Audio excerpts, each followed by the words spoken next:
Here is Jessie Watters and Buck Sexton, who filled in for Rush Limbaugh, discussing the FBI raid here. They are outraged. This means war. It's sort of hard to assess like what they're going to do differently now than they were going to do before. But there seems to be a lot of freaking out. You're going into the home of a presidential candidate. He hasn't announced yet, but everybody assumes he's running for president. And this is after they went after his campaign with wiretaps. Pause it for 1 second. You're not a presidential candidate until you announce that you're a presidential candidate. All right? I mean, that's just the bottom line. Yeah, I suppose you could say, I mean, that's just the bottom line. That's my next excuse when I get some sort of like ticket. You might be running. I'm a potential presidential candidate. Or I might just run for Congress officer, so you can't give me this ticket. Sorry. Continue. This is after they went after his campaign with wiretaps and other federal investigative raids. This is insane, Buck. Jesse, it almost feels like a preemptive coup. We've heard so much about the insurrection and the coup, but this is meant to prevent Donald Trump from being able to run again. I think everyone's very aware of the fact that Democrats have been preparing and they've been talking about this for quite some time.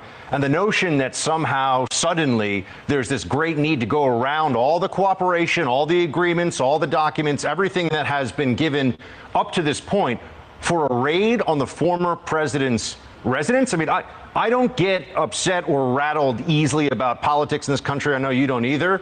This is the Rubicon being crossed. This is something we've never seen before. This is something that is outrageous. And the usage of the FBI in this way is really the nail in the coffin for so many Americans as to whether you can trust the FBI or trust the DOJ, clearly not on political matters.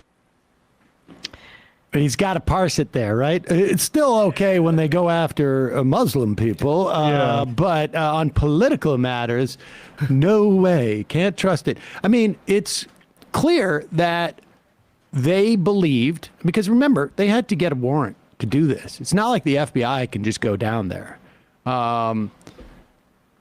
They clearly believe two things. One, that they didn't get whatever it is that they were promised to get at some point. And there was also a legitimate concern that those documents would be destroyed, which is what they would need to have shown a judge. And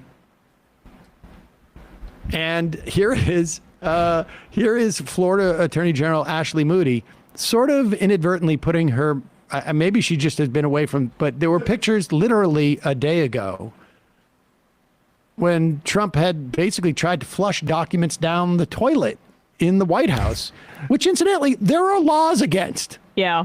Maggie Haberman released that very recently because she has a new book coming out. Good thing we didn't know that at the time, that the president right? was breaking the law by destroying federal documents. Look, as a federal prosecutor, there are many times where I've worked with law enforcement to do search warrants. I don't believe anybody in Mar-a-Lago was going to start, flushing fentanyl down the toilet. Like, think about when we use these kinds of search warrants, we're afraid that those in the residence or in the location are going to destroy as evidence. I think it's very uncommon when you're going to do this in a document dispute, if that's what this is. Look, as a federal... Well, you can almost sense that as she's talking, she realizes like, oh, they're afraid, and they convinced the judge that Trump was going to destroy these documents. But they're not. There's no fentanyl. There's no evidence of fentanyl being flushed down the toilet, so we don't use fentanyl around here. That's not what we use. Do you remember when Trump used to always do on campaign rallies, talk about how we're going to have like the strongest dishwashers and the strongest flushing toilets?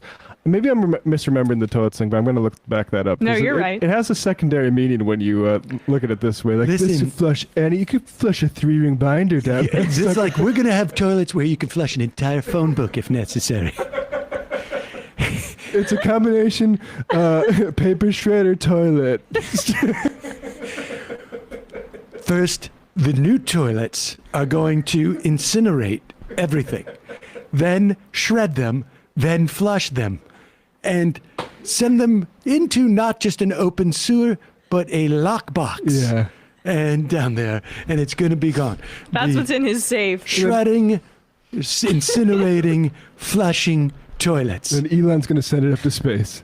And it's going to be sent up to space, and then it's also going to be guarded so that no more going through your stool samples or other things without your Privacy, permission. okay? It's about being the best toilets in the world.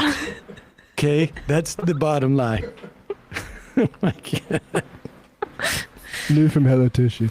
Also, showers also going to have the ability to burn documents, just in case, in the tub, just in case.